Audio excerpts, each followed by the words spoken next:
یہ اللہ کی رحمتوں کا موسم بہار ہے اور اہل ایمان کے لیے کرم نوازیوں، رحمات، برکات اور انوار کا لوٹ سیل میلہ ہے، جس میں گناہ گاروں کی بخشش و مغفرت کا ساماں ہوتا ہے اور اللہ ماہ سیام کی ہر شب کو گناہ گار جہنم کی آگ سے آزاد فرماتا ہے۔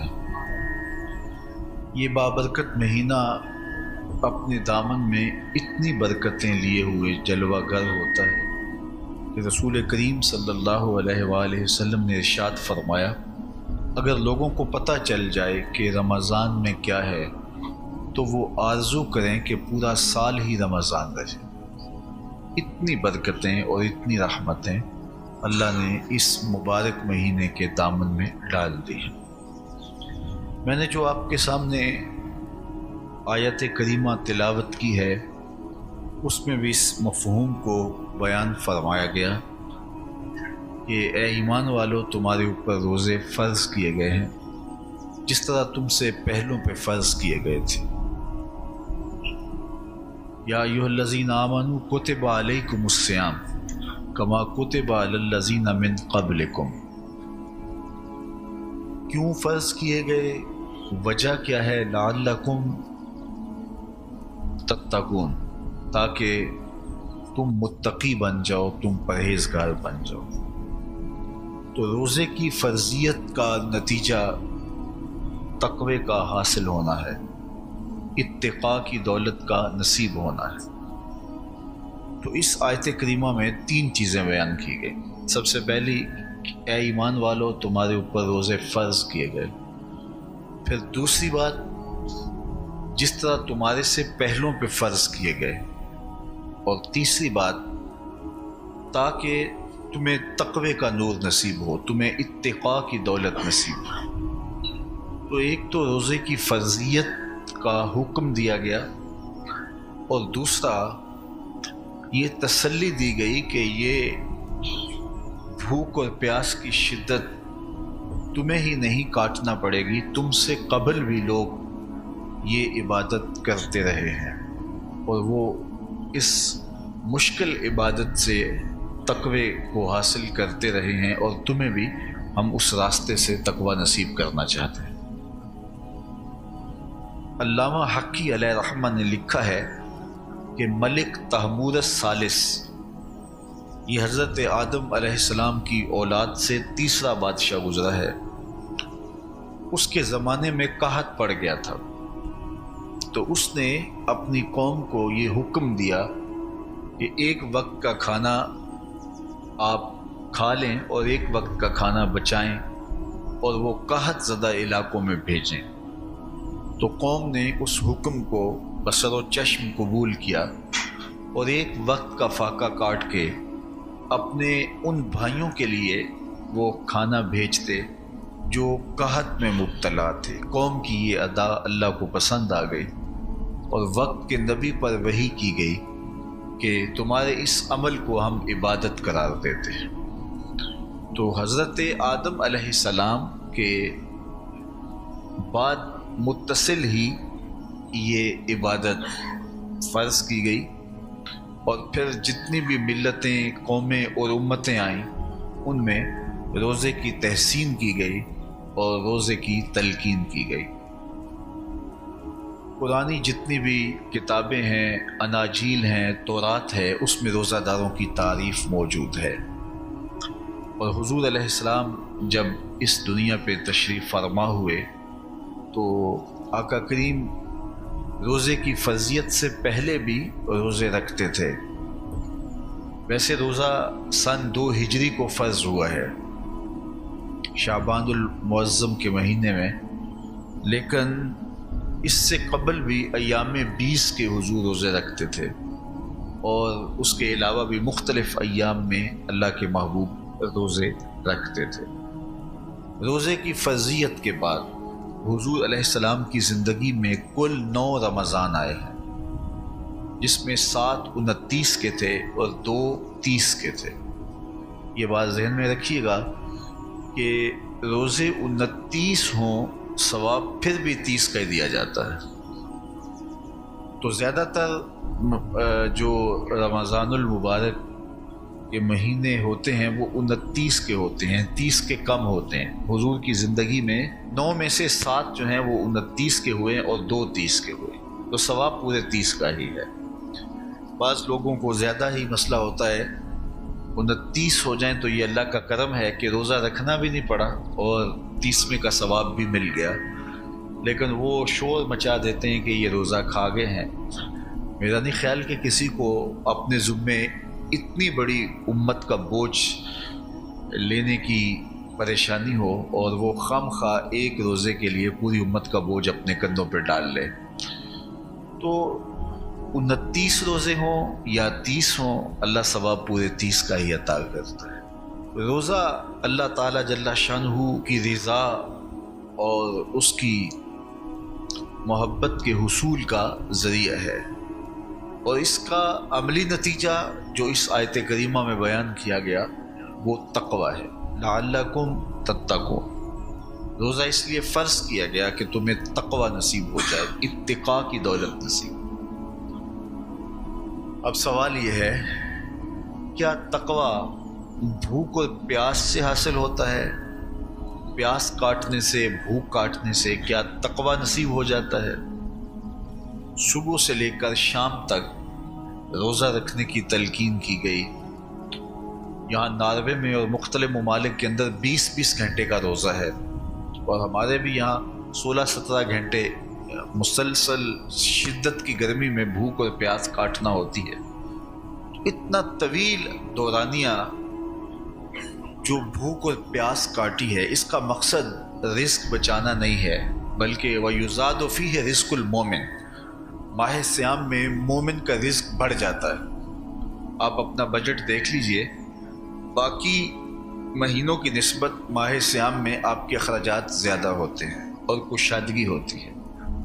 تو یہ کوئی خوراک بچاؤ مہم نہیں ہے، بلکہ رزق تو بڑھ جاتا ہے، لیکن اس کے باوجود 20 گھنٹے، 17 18 گھنٹے پیاس اور بھوک کاٹنا، اس کا کوئی مقصد ہے تو وہ مقصد قرآن نے بیان کیا کہ اس کے نتیجے میں تمہیں اتقاء کی دولت ملے گی، تمہیں تقوی کا نور نصیب ہوگا۔ سوال یہ کھڑا ہوا، کیا بھوک اور پیاس کاٹنے سے تقوی مل جاتا ہے؟ تو اس کو سمجھنے کے لیے ایک مختصر تمہید سمجھنا ہوگی، اور وہ یہ کہ ہمارے 2 دشمن ہیں جو ہمیں جادہ مستقیم سے ہٹانے کے لیے دن رات کوشاں ہیں، ایک شیطان اور دوسرا نفس۔ یہ 2 دشمن ہیں جو ہماری متاع عمل، ہمارا خلوص، ہماری للہیت، ہمارا باطن لوٹنے کے لیے ہر وقت مستعد اور فعال رہتے ہیں۔ اب ان 2 دشمنوں سے ہمارے تنہا ناتواں وجود کا مقابلہ ہے، اور ان میں سے جو بڑا دشمن ہے وہ نفس ہے، کیونکہ شیطان نے جب انکار سجدہ کیا تو ہم تو یہ کہتے ہیں کہ ہمیں شیطان نے بہکا دیا، لیکن شیطان نے جب انکار سجدہ کیا اور خود بہک گیا تو اس وقت کوئی دوسرا شیطان تو نہیں تھا جس نے شیطان کو بہکایا، وہ نفس تھا جس نے شیطان کو شیطان بنایا۔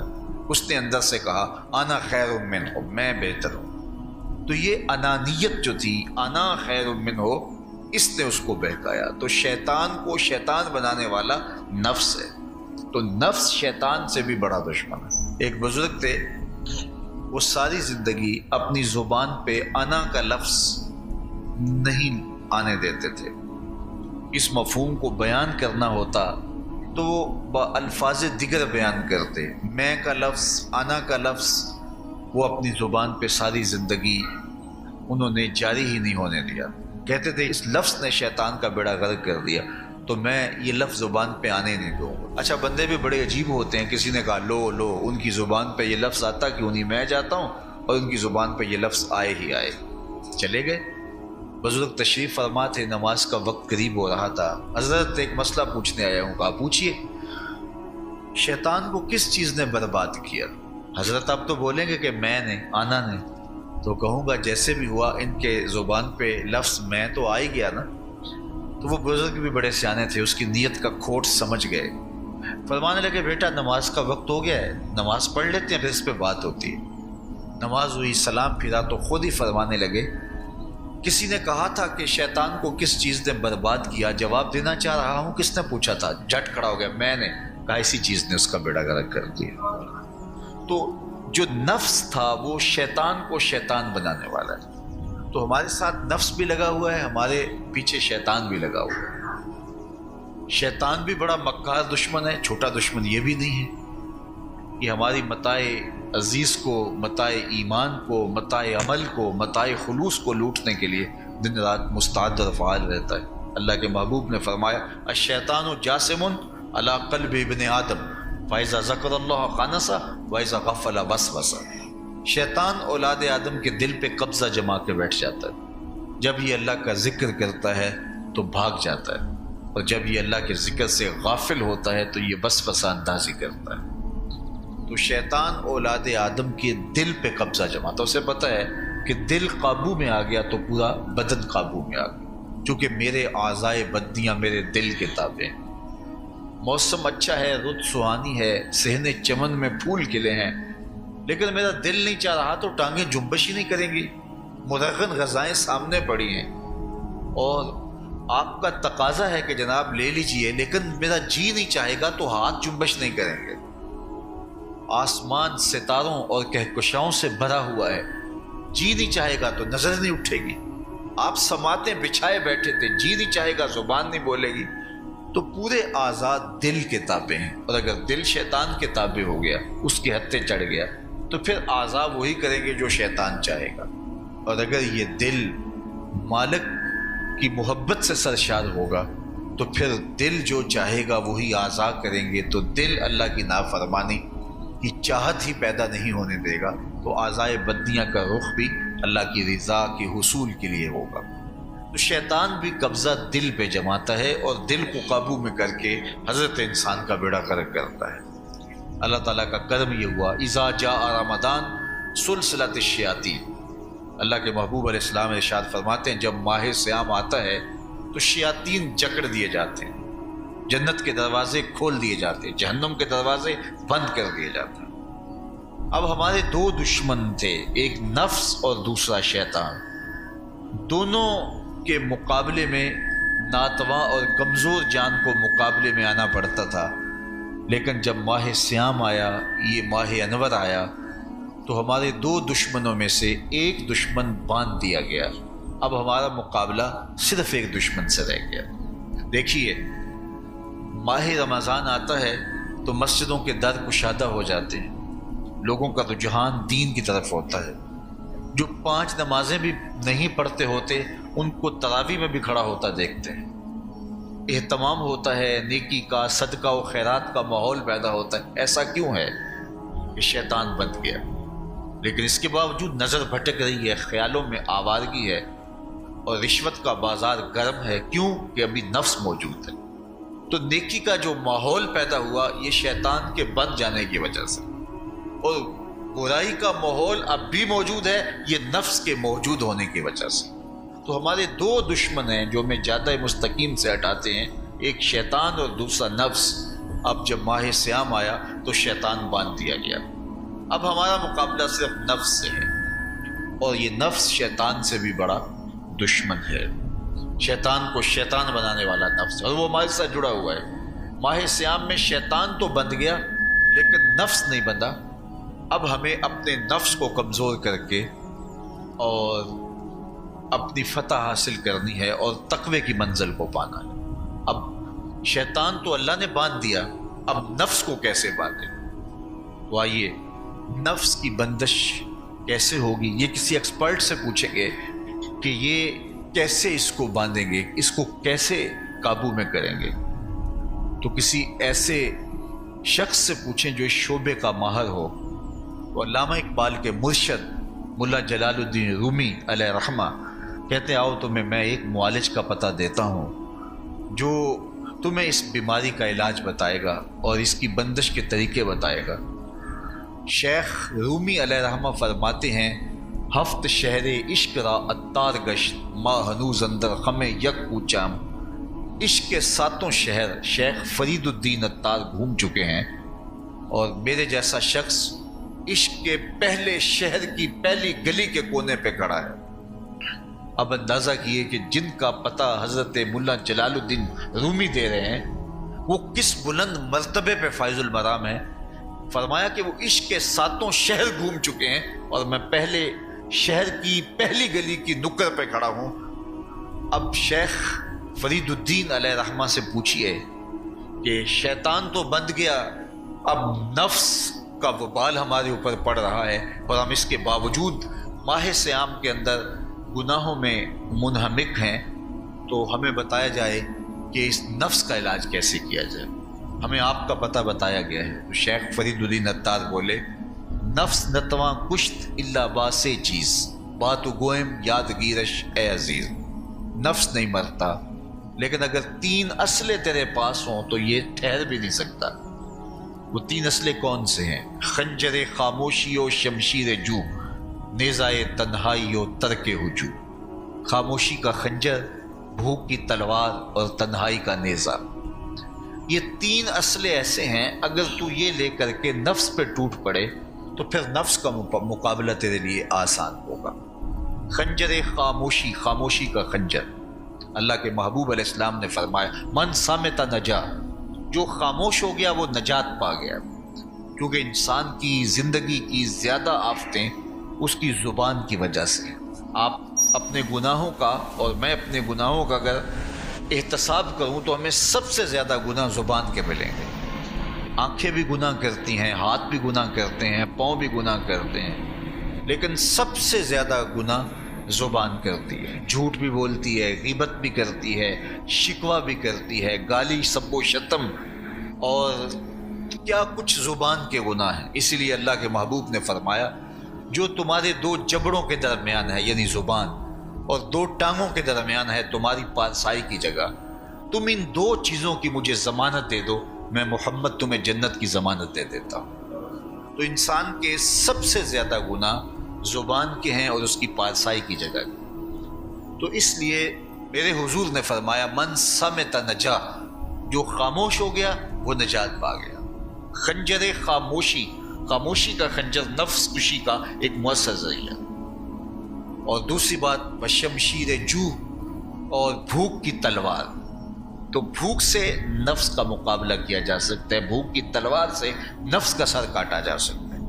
اللہ کے محبوب کا فرمان سنیے یا معاشر الشباب من استطاع منکم الباء فلیتزوج فإنه اغض للبصر واحسن للفرج فمن لم یستطع فعلیہ بالصوم فإنه له وجاء۔ اے جوانوں کے گروہ، تم میں سے اگر کوئی نکاح کرنے کی طاقت رکھتا ہے تو وہ دیر نہ کرے، فی الفور نکاح کر لے، یہ نظر کا اور پارسائی کا محافظ ہے۔ لیکن اگر تم میں سے کوئی نکاح کرنے کی فی الحال پوزیشن میں نہیں ہے تو وہ کثرت کے ساتھ روزے رکھے۔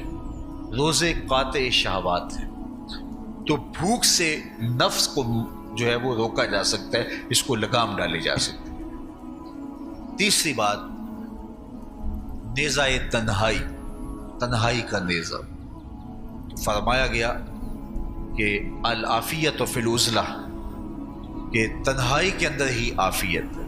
جب مجلسوں میں غیبت کی بدبو پھیلتی ہو اور چغلی کا ماحول معاشرے کا جزو لا ینفک بن جائے اور مجالس کے اندر نظروں کی پاکیزگی کا قائم رہنا مشکل ہو جائے اور انسان کی زندگی کے اندر گناہوں کا بہت بڑا سبب مجلسی زندگی ہو تو پھر اس سے تنہائی بہتر ہے۔ حضرت شاہ نقشبند بخاری فرماتے ہیں کہ فقیر کے لیے سب سے اچھی جگہ اللہ کا گھر مسجد ہے، یا کسی کامل صالح شخص کی صحبت ہے، اور یا پھر تنہائی ہے۔ چوتھی جگہ ہلاکت کے علاوہ اور کچھ نہیں ہے۔ ہمیں اپنے کاروبار میں، اپنے معاملات میں، اپنی ملازمتوں میں جانے کی تلقین کی گئی تو وہاں یہ تلقین کی گئی کہ دیر سے جاؤ جلدی واپس آ جاؤ، اور مسجد میں جاتے ہوئے تلقین کی گئی کہ جلدی جاؤ اور دیر سے واپس آؤ۔ لیکن ہم مسجد کے دروازوں پہ جب دور موجود میں رش دیکھتے ہیں کہ لوگ بہت جلدی نکلنا چاہتے ہیں، حتیٰ کہ کندھوں سے کندھے ٹکرا رہے ہوتے ہیں کہ جلدی سے باہر نکل جائیں، حالانکہ وہ عافیت کی جگہ ہے، 2 منٹ زیادہ بھی ہو جائیں تو کوئی حرج نہیں ہے۔ اور ایسے لوگوں کو بھی نکلنے میں جلدی کرتے ہوئے دیکھا ہے کہ لگتا تو یہ تھا کہ شاید انہوں نے کسی ضروری کام پہ جانا ہے، لیکن باہر نکل کے بازار میں پھٹے پہ بیٹھے تھے اور مسجد سے نکلنے کی جلدی بہت تھی۔ تو مسجد میں جلدی جاؤ اور دیر سے واپس آؤ، اور بازار میں دیر سے جاؤ اور جلدی واپس آؤ، لیکن ہمارے رویے اس کے برعکس ہو گئے۔ تو تنہائی میں عافیت ہے، خاموشی میں عافیت ہے، اور بھوک میں عافیت ہے، اور یہ ساری چیزیں روزے میں میسر ہیں۔ فرمایا تم سے اگر کوئی شخص الجھے، بحث کرے، لڑائی کرنا چاہے تو تم اسے کہو انی صائم، میں نے روزہ رکھا ہوا ہے۔ اسی طرح جو ہے وہ روزے سے آپ کو یکسوئی ملے گی، قرآن مجید کی تلاوت کا ماحول ہوگا اور تم بھوک کاٹو گے، اور یہ تینوں چیزیں تمہارے نفس کو کمزور کرنے والی ہیں۔ شیطان بند گیا، نفس کمزور ہو گیا، اور جب نفس کمزور ہو گیا، کمزور ہوتا ہے، یہ نفس مرتا نہیں ہے۔ یہ تو کوئی ہے باج فقیراں کسے نہیں ماریا، باہو ظالم چور اندر دا۔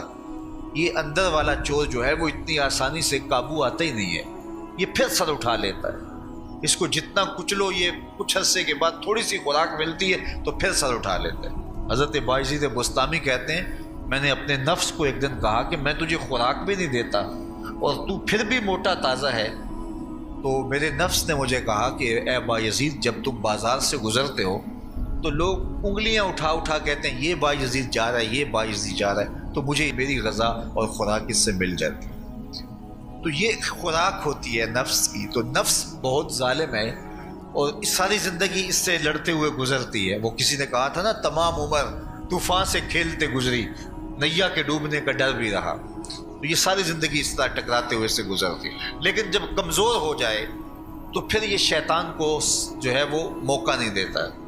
لیکن اگر نفس اگر ماہ صیام میں ہمارا کمزور نہ ہوا، صرف ہم نے بھوک ہی کاٹی اور باقی اپنے معمولات وہی رکھے، تو میرے حضور نے فرمایا جس نے جھوٹ اور برے کام نہیں چھوڑے اور جھوٹے کام ترک نہیں کیے، اس کے بھوکا اور پیاسا رہنے کی اللہ کو کوئی ضرورت نہیں ہے۔ روزہ تو ایک مشق تھی، یہ تو باطن کی تطہیر کا ایک ذریعہ تھا، یہ تو من کی تہذیب کا ایک ذریعہ تھا، یہ تو نفس کی شر سے اپنے آپ کو بچانے اور شیطان کے مکر و فریب سے بچانے کا ایک ذریعہ تھا۔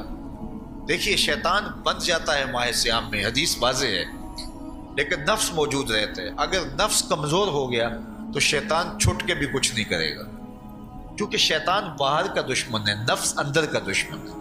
جب تک اندر والا دشمن ساتھ نہیں دیتا، باہر والا دشمن کچھ نہیں کر سکتا۔ ہمارے دیہاتوں میں چوری ہو جائے تو بوڑھے بزرگ سر جوڑ کے بیٹھ جاتے ہیں کہ چور کہاں سے آیا، کیسے آیا، تو ایک نقطے پہ سارے متفق ہوتے ہیں کہ اندر کا کوئی بھیتی ضرور موجود ہے۔ اگر اندر کا کوئی بھیتی موجود نہیں ہے تو چور باہر سے آ کے حملہ آور ہو ہی نہیں سکتا ہے۔ تو شیطان باہر کا چور ہے، نفس اندر کا بھیتی ہے، اور اگر یہ اندر والا باہر والے کا ساتھ نہ دے تو شیطان انسان پر حملہ آور ہو ہی نہیں سکتا۔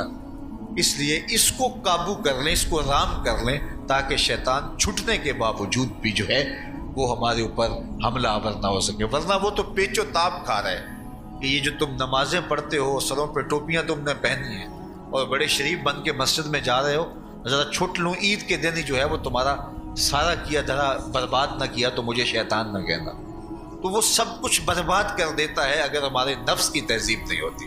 تو یہ اللہ نے ایک ہمیں موقع دیا ہے، پورا 1 مہینہ ہے، ایک ورکشاپ ہے باطن کی تطہیر کے لیے اور ایک اندر کی پاکیزگی کے لیے ہمیں ایک موقع فراہم کیا گیا ہے، اور اس سے ہم بھرپور فائدہ حاصل کریں۔ قرآن مجید کی کثرت کے ساتھ تلاوت، صلاۃ التراویح میں شمولیت اور خاموشی کا اختیار کرنا، اور جو ہے وہ اللہ کے ذکر فکر کی طرف متوجہ رہنا اور بھوک کاٹنا، اس کا عملی نتیجہ یہ ہوگا کہ اتقاء کی دولت نصیب ہوگی۔ دیکھیے ماہ صیام میں ہمیں ان کاموں سے بھی روک دیا گیا جو کہ کام جائز تھے، کھانا پینا اور جو ہے وہ اپنی منکوحہ سے جنسی تعلق، یہ تو وہ امور تھے کہ جو جائز تھے، مشروع تھے، لیکن اوقات روزہ میں ان جائز کاموں سے بھی ہمیں روک دیا گیا۔ اس فلسفے کو ہمیں سمجھنا ہوگا کہ جو کام شریعت میں جائز تھے، مشروع تھے، روزہ ان سے بھی رک جانے کا نام ہے، اور جو چیزیں شریعت میں جائز ہی نہیں ہیں، جھوٹ بولنا ہے، غیبت کرنا ہے، بد نگاہی ہے اور دیگر برے اعمال ہیں، تو یہ چیزیں تو روزہ نہ بھی ہو پھر بھی ناجائز ہیں۔ تو جو چیزیں جائز تھی روزے میں ان سے بھی منع کر دیا گیا، اور جو چیزیں ناجائز ہیں تو اگر کوئی شخص ان چیزوں سے نہیں رکتا تو پھر اس نے روزہ کیا رکھا؟ ایک بندہ بھوک کاٹتا ہے لیکن جھوٹ بولتا ہے، ایک بندہ پیاس کاٹتا ہے لیکن غیبت کرتا ہے، ایک بندہ صبح سے شام تک نہ کچھ کھاتا ہے نہ کچھ پیتا ہے لیکن رشوت لیتا ہے، پھر مجھے بتائیے اس نے روزہ کیا رکھا؟ روزہ تو ایک مشق تھی کہ جو چیزیں جائز تھی ان سے بھی منع کر دیا گیا، ان سے بھی روک دیا گیا، اور جو ناجائز تھی وہ تو پہلے ہی ناجائز تھی، روزے کے بغیر بھی ناجائز تھی۔ تو اس لیے روزہ ایک مشق ہے۔ ہمارے سامنے مرغن غذا موجود ہے، ہمارے پاس سامنے ٹھنڈا مشروب موجود ہے، اور ہمیں مشق کرنے کی تلقین کی گئی کہ تمہیں بھوک ہے، شدت کی پیاس ہے، لیکن صبر کر کے دکھاؤ تم نہیں لوگے، یہ تمہاری مشق ہے۔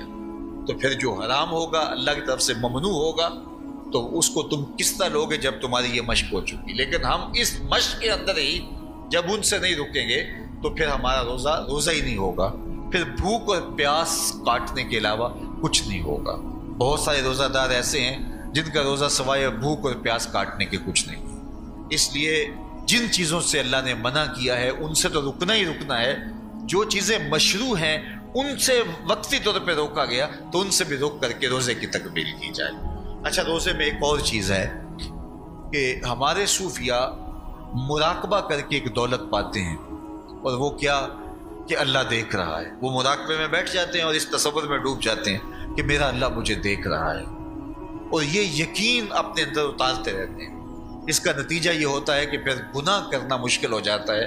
یہ تصور جب بندے کے ساتھ جڑ جاتا ہے کہ میرا اللہ مجھے دیکھ رہا ہے۔ ماہ سیام میں یہ دولت اللہ بانٹ دیتا ہے۔ جو مراقبے سے صوفیاء حاصل کرتے ہیں، اللہ تعالیٰ اس دولت کو اہل ایمان پہ چھڑک دیتا ہے۔ کڑکتی دھوپ، برستی گرمی، زباں کانٹا، ہونٹ خشک، ٹھنڈا پانی دستیاب، دروازہ مکفل، کوئی دیکھنے والا بھی نہیں ہے، لیکن بندہ ایک گھونٹ بھی نہیں پیتا، وضو کرتے بھی احتیاط کرتا ہے کوئی قطرہ حلق سے نیچے نہ اتر جائے، کیوں کہ میرا اللہ مجھے دیکھ رہا ہے۔ جو چیزیں صوفیاء کو مراقبے سے نصیب ہوتی ہیں، ماہ سیام میں اللہ اس دولت کو بانٹ دیتا ہے، چھڑک دیتا ہے، بارش کی طرح وہ دولت برستی ہے، اور یہ تصور ہمارے ساتھ جڑ جاتا ہے کہ میرا اللہ مجھے دیکھ رہا ہے۔ ہم پانی نہیں پیتے، اللہ دیکھ رہا ہے، مرغن غذائیں موجود ہیں کہ اللہ دیکھ رہا ہے۔ تو میں یہ پوچھتا ہوں کہ ہم کھانا نہیں کھاتے کہ اللہ دیکھ رہا ہے، ہم پانی نہیں پیتے کہ اللہ دیکھ رہا ہے، لیکن جب رشوت لے رہے ہوتے ہیں اللہ اس وقت نہیں دیکھتا؟ جب نظر بھٹک رہی ہوتی ہے اللہ اس وقت نہیں دیکھتا؟ جب خیال بہک رہا ہوتا ہے اللہ اس وقت نہیں دیکھتا؟ جب سوچوں میں آوارگی آتی ہے اللہ اس وقت نہیں دیکھتا؟ تو یہ صرف وہ کھانے اور پینے کو ہی دیکھ رہا ہے، باقی امور زندگی کو نہیں دیکھ رہا، اور وہ کیا صرف رمضان میں دیکھتا ہے، غیر رمضان میں نہیں دیکھتا؟ تو یہ جو نور اترا تھا ماہ سیام میں، اس کو اپنے اندر اگر جذب کر لیا جائے تو زندگی سنور جاتی ہے۔ جو مراقبوں سے حاصل ہوتا تھا ماہ سیام میں، وہ میںہ کی طرح برسا، اور ہم اس کے اپنے اندر سمولیں، جذب کر لیں، تو نتیجہ یہ ہوگا کہ ہماری زندگی نور نہ لا نور ہو جائے گی۔ اور یہ تصور جب انسان کی زندگی میں جم جائے تو یہ گناہوں سے روکنے کا مؤثر ذریعہ ہے کہ میرا اللہ مجھے دیکھ رہا ہے۔ مجھے بتائیے اس سے بڑا ہیجان انگیز بھی کوئی منظر ہو سکتا ہے کہ حسن کی پتلی ہے، اور جو ہے وہ اس کی ایک ایک ادا اور اشوے سے قیامتیں پھوٹتی ہیں، اور وہ خود جناب یوسف کے سامنے اپنے حسن کو پیش کر رہی ہے، ساتوں دروازے بھی مکفل ہیں، بت کے اوپر بھی کپڑا ڈال لیا، اور زلیخا حضرت یوسف کو خود کہہ رہی ہے طلق یوسف اب تو آ جاؤ نا، ذرا آنکھ اٹھا کے میرے جلوے دیکھو۔ لیکن جناب یوسف کیا بولتے ہیں؟ قال معاذ اللہ، میں اللہ کی پناہ میں آتا ہوں۔ کہا تو 7 دروازے بند کر کے لوگوں کی نظروں سے چھپ گئی، اور موٹا کھیس ڈال کے اپنے زوم میں اپنے اس جھوٹے خدا سے بھی شرم کرتی ہے اور اس سے چھپ گئی، میں اس خدا سے حیا کیوں نہ کروں جو 7ویں کوٹھری میں بھی دیکھ رہا ہے۔ پھر اتنی روشنیاں برسی، اتنا یقین برسا کہ گناہ کیا، گناہ کا تصور بھی محال ہو گیا۔ تو مجھے بتائیے کتنا ہیجان انگیز منظر تھا جب حسن قدموں میں بچھنے کے لیے خود بے تاب تھا، اور حضرت یوسف جوان رانا ہے، جوانی اور شباب پورے بانکپن پہ ہے، اور ادھر حسن مچل مچل کے قدموں میں بچھ رہا ہے، لیکن یہ جذبہ کہ میرا اللہ مجھے دیکھ رہا ہے ایسی رکاوٹ بنتا ہے، کالا معاذ اللہ، کہا میں اللہ کی پناہ میں آتا ہوں۔ تو یہ یقین جب بندے کے ساتھ جڑ جاتا ہے کہ میرا اللہ مجھے دیکھ رہا ہے، تو پھر انسان کے لیے گناہ سے بچنا کوئی مشکل نہیں ہوتا۔ گھر میں فاقے ہوں، مشکل میں بندہ پھنسا ہو اور اس کو رشوت مل رہی ہو، تو پھر اپنا ہاتھ روکنا بڑا مشکل ہوتا ہے، بلکتے بچوں کا خیال آتا ہے۔ لیکن جب یہ خیال ہو کہ میرا رب میرا رازق ہے اور میرے اس عمل کو دیکھ رہا ہے، تو پھر بندہ اس کو پرے کا کی حیثیت بھی نہیں دیتا، اور جب وہ پاؤں کی ٹھوکر پہ بھی نہ رکھے تو پھر اللہ فرماتا ہے وَيَرْزُقُهُ مِنْ حَيْثُ لَا يَحْتَسِبُ، تو یہ کر کے دیکھ میں تجھے وہاں سے رزق دوں گا جہاں سے تجھے گمان بھی نہیں ہوگا۔ وہ اپنے یقین کو کھڑا کر کے دیکھ، میرے اوپر اعتماد کر کے دیکھ۔ میرے حضور نے فرمایا اللہ پر توکل کرنے کا جو حق ہے اگر تم ادا کرو، وہ تمہیں ایسے رزق دے جیسے پرندوں کو عطا کرتا ہے۔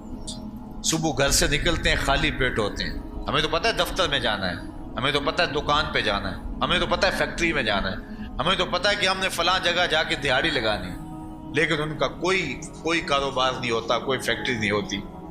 جدھر جی آیا صبح جو ہے وہ اڑان بھر دی، بند توکل پنچھی اڑ دے، خرچ نہ پلے زیرا ہو، نہ کوئی راس ہے نہ کوئی کاروبار ہے، لیکن کبھی ایسا نہ ہوا کہ شام کو خالی پیٹ آئے ہوں۔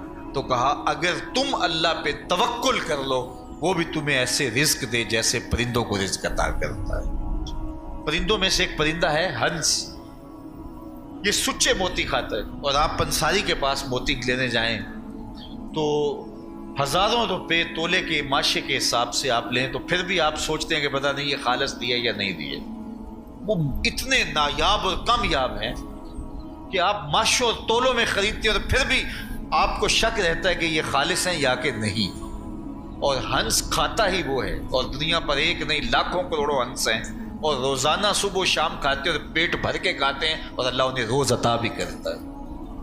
تو یہ مالک وہ ہے، رازق ہے۔ جب اس پہ توکل اور اس پہ یقین پیدا ہو جاتا ہے تو پھر مشکل نہیں رہتا، پھر آسانی پیدا ہو جاتا ہے۔ تو روزوں میں اللہ تعالیٰ یہ یقین دیتا ہے کہ وہ مجھے دیکھ رہا ہے، بندہ یہ تیقن پیدا کر لیتا ہے کہ میرا اللہ مجھے دیکھ رہا ہے۔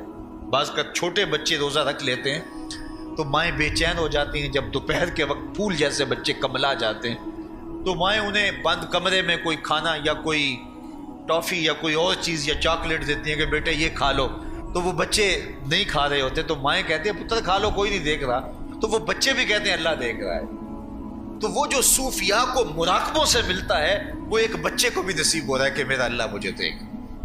یہاں ایک اور بھی تسلی ہے، ہم ہزار گناہ گار سہی، ہم ہزار سیاہ کار سہی، لیکن ہمارا رب پہ کتنا یقین ہے رمضان میں پتہ چلتا ہے کہ اس ذات پہ ہمارا کتنا تیقن ہے، کتنا یقین ہے، جس کو دیکھا نہیں، چھوا نہیں، بات نہیں ہوئی، جو تصور خیال کی حدود سے بنا ہے، اتنا یقین ہے کہ ہم پانی نہیں لیتے، کھانا نہیں لیتے کہ میرا اللہ مجھے دیکھ رہا ہے۔ کاش کہ اس کو ہم اپنی پوری زندگی میں پھیلا لیں، اور اس کو زندگی میں جب ہم طاری کر لیں گے تو پھر گناہ کرنا محال اور ناممکن ہو جائے گا، اور زندگی نور علی نور ہو جائے گی، اور یہی تقوی کا حصول ہے۔ تو فرمایا اے ایمان والو، تمہارے اوپر روزے فرض کر دیے گئے جس طرح تم سے پہلوں پہ فرض کیے گئے تھے، لعلکم تتقون، تاکہ تم متقی بن جاؤ، تاکہ تم پرہیزگار بن جاؤ۔ حضرت سلمان فارسی رضی اللہ تعالی عنہ سے مروی ہے کہ جب شعبان کی 29 تاریخ ہوتی تو اللہ کے محبوب ہمیں خطبہ ارشاد فرماتی، اس میں رمضان المبارک کے فضائل بیان کرتے اور کہتے تمہارے پاس ایک شہر عظیم، عزت اور عظمت والا مہینہ آ رہا ہے، جس کا ہر دن باقی سال کے دنوں سے افضل ہے، جس کی ہر رات باقی سال کی راتوں سے افضل ہے، اور اس میں ایک رات ایسی ہے لیلۃ القدر جو 1000 مہینے سے بہتر۔ تو یہ اللہ تعالیٰ کی رحمتوں کا روپ ہے، رحمتوں کے دروازے کھول دیے جاتے ہیں، اور روزہ دار کا روزہ بالخصوص عصر کے وقت، شام کے وقت، پچھلے پہر، روزہ دار کے خالی معدے سے جو ایک بو اٹھتی ہے، مہک اٹھتی ہے، اللہ کو کستوری سے بھی زیادہ محبوب ہوتی ہے۔